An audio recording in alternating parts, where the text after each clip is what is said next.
Hello everyone. We just launched our Zapier integration. So today I wanted to talk about how combining Peaka and Zapier will make Zapier workflows more flexible and powerful on scale. To demonstrate, we will collect data from multiple sources on Peaka and create an automation workflow on Zapier. Let's head into our Peaka Studio and pick the query that we want to work with. For ease, let's pick a already existing join query. Let's pick Mongo to PostgreSQL. And let's run it so we know the data set that we're dealing with. Okay, everything looks good. Let's keep in mind that the name of the query is going to be important later on. And with that being said, let's head into Zapier to create our first Zap. Create new Zap. When you're using Peaka, you're always going to use your trigger as the Chrome extension of Zapier to make the pushing easier. This is the trigger. Let's test if everything looks good. Seems like it. Okay, our action is going to be Peaka, and our event is going to be the query that we ran.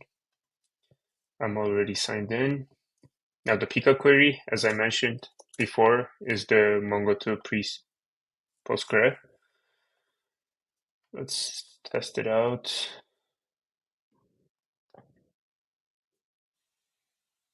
Okay, everything looks good. It's important to keep in mind which columns you're dealing with, so it's easier in the future to create the automation.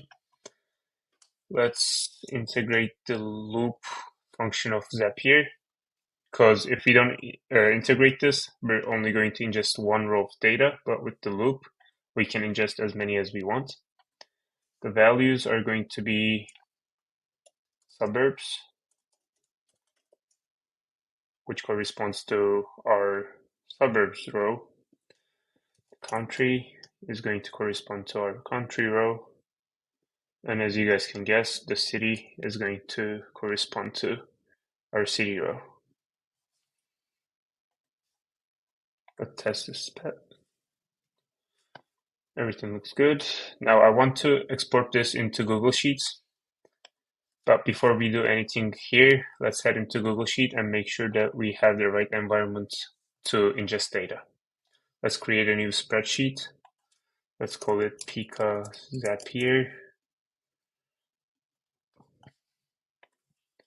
The event is going to be ingesting in rows. It's going to be from my drive. The name is going to be Peaka Zapier, and the worksheet is going to be sheet 1. Okay, one problem here is that, as it mentions, we don't have any headers. So we need to write our headers in before we ingest any data. Let's call it suburbs, country, and city. Let's refresh the fields. So the suburbs is going to correspond to suburbs from the loop that we created. The country is going to correspond to country. And as you guys can guess, the city is going to correspond to city.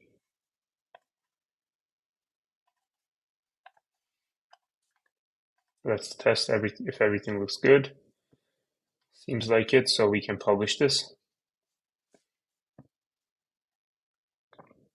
Okay, now that our Zap is published, let's also give it a name. Peaka Zapier. Let's head into our Google Sheet. As you guys can see, since we were testing, there's one record, but we want more. So let's head into our Chrome extension and push the Zap that we just created. So once I push this, the backend is going to run, and we're going to start seeing records here.